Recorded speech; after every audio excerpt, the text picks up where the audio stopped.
Hey guys, it's Penguin here, and welcome back to another gold making video. I hope all of you are enjoying the new patch 10.2, and in the spirit of this new patch, we're going to be covering 5 super simple gold making methods that you can take advantage of right now.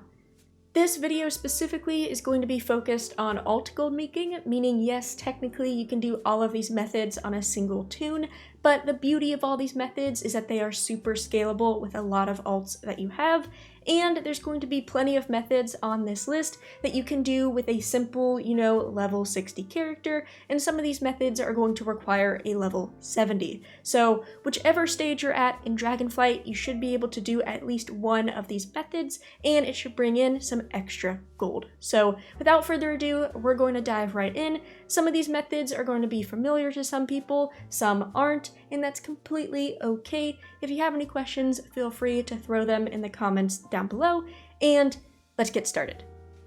And up first, we probably have the easiest gold making method in terms of setup. However, it does require you to be level 70, and this is LFR. Now, I know LFR is definitely not the most exciting thing to do, but a lot of people are going to be running it anyways for armor and upgrades, etc., and this is a perfect time to make some extra gold. There are 3 main gold making methods kind of tied to LFR, but one thing that I really want to focus on are the 2 different essences. Dreaming Essence is a brand new crafting reagent added in 10.2, and it's used in a variety of the new recipes. At the time of recording, if you check the auction house, it averages between 2.5 to about 3,000 gold, and that's currently on the NA region. Now, its counterpart, which is a lot more expensive, is the Shadow Flame Essence. And this is actually an old item added in 10.1, and it's basically the 10.1 counterpart to Dreaming Essence. It's used in a handful of the important recipes from 10.1, and because of best in slot list, this is actually more sought after.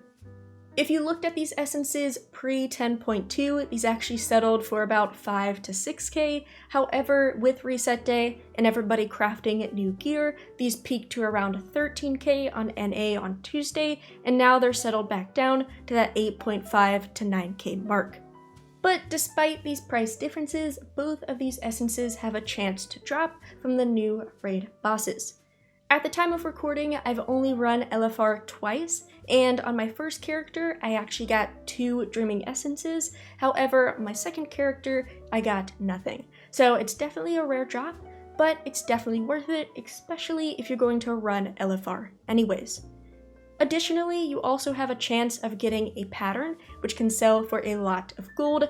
Actually, during both of my runs, I had the opportunity to roll for a pattern. Sadly, I didn't get it, but that can definitely add some extra income, and you also have the ability of getting a lucky BOE, which can also sell for some additional gold. Now, as a quick bonus, this technically isn't confirmed, but the Shadow Flame Essence used to drop from the patch 10.1 raid. However, they've also added it to the new loot table just to make it easier to get, but I assume you can still run the old LFR/raid in order to get those essences as well. So it may be worth the time to actually run the old LFR as well if you want some additional chances. It might be harder to get a group, but that's something worth trying if you're interested. Also, this is an additional tip from Editing Penguin because I forgot to mention it right in this video, but if you guys do have fresh level 70s who can't make the LFR requirement, as you can see, I can't do it on this character because my item level is only 397 and I need 424. You can actually buy 424 gear off the auction house. All you need to do is go to the auction house and then, select the armor and everything that you wear. I like to filter by upgrades and usable only, and then hit search, and then you'll see a lot of different item levels. If you want, you can filter it even more, but you can just kind of filter by item level right here. And all of this 424 gear you can purchase. Now, this is going to be realm dependent, depending on the size of your server and everything. It's going to change the price. Currently, I play on a medium pop, so my prices are pretty high, but this is pretty decent. You know, if I didn't want to pay 1,000 gold for the 424, I can purchase the 400 gold for the 421, and those can be major upgrades for me. I'm wearing about 415 gear right here. This is a 411 piece, so that's a pretty big upgrade, and you can do this with weapons, etc. This is another opportunity. If you guys also want to start making money, you guys could join BOE farms. They're super popular right now. Just go to Group Finder, look up BOE farm. You can join some of these and actually sell these items to other people if they go for a decent price on your server. But I just wanted to mention this because if you're like me and you have really low item levels, this is definitely something that's worth doing so you can make your way into LFR. Up next, probably my personal favorite on this list are skinning cooldowns, and there's actually 3 of them that skinners can take advantage of. Now, the best thing about this is that there's no level requirement, so if you just have a bunch of level 60s hanging around that can pick up skinning, this is perfect, but we'll go more in depth with that in a second. Basically, what these cooldowns consist of is you traveling to a specific part on the map. You're going to be spawning a rare creature, then all you have to do is kill that creature, skin it, and hope for the rare item.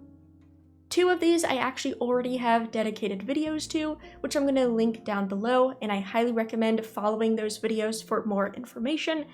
But up first, we have the elusive magma cobra, which is spawned inside of Zarelek Caverns, and you have a chance of getting the obsidian cobra skin, which currently goes for about 6k on the NA region.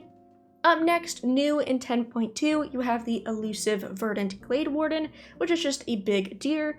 This is summoned in the new Emerald Dream, and after killing it, you have a chance of getting the new Dreaming Antler fragments, which currently goes for about 4.4k on the NA region. Then lastly, we actually have an older item that was added in 10.0.7, but it was initially a trash item that actually now has a use in 10.2. And this is called something that I actually can't really pronounce well. I'll have it on screen, but it's basically an elusive ram that you summon inside of the Forbidden Reach, and you have a chance of getting the fleece item that it drops. This fleece item, like I said, has been in the game since 10.0.7, but it's basically been a trash item that vendors for about 50 gold. So a lot of people, including myself, ignored it. However, with 10.2, there has been a brand new glyph added to Inscription, which actually now requires this fleece item, so there's finally a use.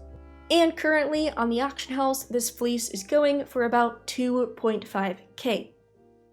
Now, in terms of requirements, the only caveats is that you do need to invest some knowledge points into skinning in order to summon these creatures. Like I said, go watch the Verdant or the Magma Cobra video. They both go in depth in what you need. All of them have the same requirement, so as long as you unlock it once, you're good to go to farm all 3, and you can, in fact, farm all of these every single day. These are on a daily cooldown, meaning you can't go and kill the cobra 5 times to hopefully get it 5 times. It only counts your first skin, but you can go kill the cobra, then go kill the deer, and then go kill the ram. I actually did that for this video, and I was lucky enough to get 2 out of the 3 drops. And going back to prices, if you are lucky enough to get all 3 drops within a day, at current prices, that's about 13k, and these all sell decently fast. And moving on, kind of getting away from the special 10.2 ways of making gold, I want to talk about some of the classics that are really good for alts. Firstly, probably the most popular one on this list is Alchemy Transmutes. The one that I want to highlight specifically is of course Dracothist, because right now it's pretty popular and it's also pretty easy to get. This item comes from 10.1 and you do have to use the barter brick / barter boulder system to get it. I'll have more information down below if you want to learn about the recipe, but once you have it unlocked, in terms of specialization, it's very, very simple. Really, the only thing you need to do is max out transmutations inside of your tree and you're good to go. If you want to go above and beyond, you can also max out resourcefulness to help you save some additional materials. Make sure you get a good set of tools, but none of that is necessarily required. Now, a quick heads up, Dracothis right now is in a little bit of a weird spot just because of prices and everything going on with the first week of the season. For example, glow spores were reset, however, Dracothis have fallen a little bit just due to people stockpiling, so there is some unevenness in profit, but generally once price settles, most of this is profit all of the time. But just to warn you, a lot of profit does come from your multi-craft and your resourcefulness procs, which is why you really want to max out that specialization. But if you have this is definitely a solid way to make some extra gold. Now, if you do have low-level alts who can't get their hands on Dracothis, you can take a look at the other older transmutes. They probably aren't going to make you as much gold, and it depends on the different awakened prices, but that's definitely something to look into as well. Just do keep in mind they share cooldowns with each other, so just make sure you pick what makes the most profit every time you go to make stuff. And second to last, we have something that everybody probably knows, and this is the tailoring cloth cooldowns. Once again, I have a video dedicated to this, which I'll have linked down below if you want more information, but these tailoring cooldowns are great because you're going to be crafting those high-end cloth, which is either used in crafting big bags, special armor, embellishments, etc. Now, once again, at the time of recording, prices are a bit funky. On screen right now, this right here is the Azure Weave bolt, and because the blue silken lining, which requires these bolts, are actually in high demand, the profit on these are really, really good. As you can see, I have a 40% profit margin, which is really, really nice, and this is something that I definitely look forward to crafting. However, if we take a look at the other bolt, which is called the Chronocloth bolt, which generally is also very profitable, as you can see right now, it's doing pretty bad. And this is because it's not that the Chronocloth bolt is just not very good, it's because of the inflated prices of Awakened Air and Order. Going back to this being the first, week of raid, second week of patch, etc., a lot of these items are inflated due to potions, enchants, armor crafting, etc. So right now, the crafting cost is just way higher than it's supposed to be. If we take a look right here, as you can see, Chronocloth bolts have remained pretty steady in terms of market value. Over the past 2 weeks, it's been an average of 511 gold. Currently, it's 538, so Chronocloth bolts are pretty consistent. But if we take a look at Awakened Air, as you can see, market value used to be about 167, and now the current buyout price is almost double at like 300 gold. So that's kind of why there's less profit. Same thing with Awakened Order, it's not as bad, but market value was about 358, and now it's up to 440. So hopefully this price will recover over the next few weeks. But the main thing I want to point out is, if it's not profitable right now, that doesn't mean that it's not profitable forever. And of course, going back to those Azure bolts, these right now are performing very, very well. And lastly, the final thing I want to mention is for all of the raw gold alt farmers out there, and these are the classic dragon riding races. Now, are these going to make you rich? No. Are these going to be your best optimal time? Probably not. But if you enjoy dragon racing, this is definitely something you can look into. These dragon riding races are tied to World Quest, and if you're not super familiar with World Quest, these reset twice a week, so every about 3.5 days or so, these reset, and each reset generally brings about 7 dragon riding races, because generally there's 1 per zone. However, there are a few exceptions.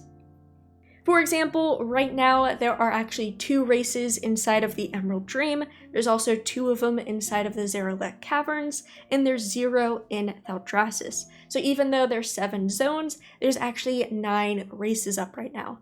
And on average, each race is going to bring you about 500 gold. Now, this varies a lot. Sometimes you can have 520, sometimes you can get bonuses, but you're definitely going to be getting over 500, so I just want to use that as a low mark, but you're definitely going to get more.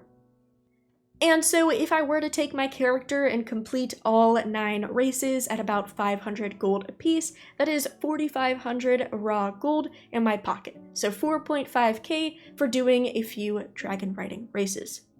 And like I said, these reset every 3 days, so, let's just go back to the 7 zone, 7 races. If there's 7 races every 3 days, that's, 2 sets, 14 races every single week. average of 500 gold. That is an average of 7k in your pocket every single week, every single character.